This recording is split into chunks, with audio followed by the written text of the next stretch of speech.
আমি আল্লাহ তাআলা যাদের উপর হজ ফরজ করেছে, রাসূল সাল্লাল্লাহু আলাইহি ওয়াসাল্লাম বলেন যাদের উপর হজ ফরজ হয়ে আছে, হজ ফরজ হয়েছে অর্থাৎ সেখানে আসা যাওয়ার খরচ বহন করতে পারবে, বাকি যারা বান্দা অসুস্থ না এবং সরকার থেকে বাধাও থাকে। কথা বলতে বলে তিনটা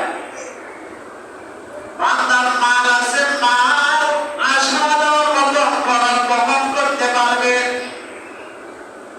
এবং সে সুস্থ অসুস্থ নয়, সে কি সুস্থ অসুস্থ নয় এবং সরকারি ভাবে কোনো বাধা নাই, নিষেধ নাই, সরকারি ভাবে কোনো নিষেধ নাই।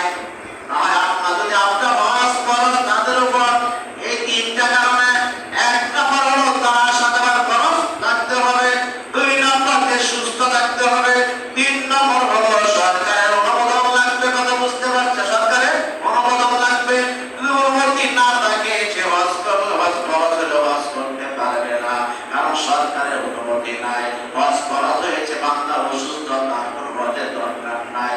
বান্দা হজ ফরজ হয়েছে, বান্দা এই কাজটি যদি বান্দা না করে, টাকা সত্ত্বে টাকা আছে এবং বান্দা সুস্থ আছে এবং সরকার থেকে কোনো তার কাছে নিষেধাজ্ঞা নাই, আল্লাহ রাসূল বলে এবার বান্দা হজ চালান বান্দা মৃত্যু হয়ে যায়, হজ না করা অবস্থায় যদি বান্দা মৃত্যু হয়ে যায়, বলে মালিয়ামুত ইনশা ইয়াহুদিয়া ওয়া ইনশা নাসারিয়া, এই বান্দা ইহুদি হয়ে মরুক, নাসারা হয়ে মরুক, আমার কোনো আপত্তি নাই।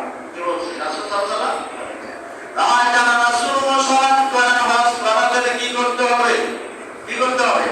হজ করার জন্য আপনি আমাদের হজ করতে হবে। হজ না করলে কিন্তু পায়ের স্তম্ভ আমাদের কোটি ঠিক থাকবে না। যদি কোটি ঠিক না থাকে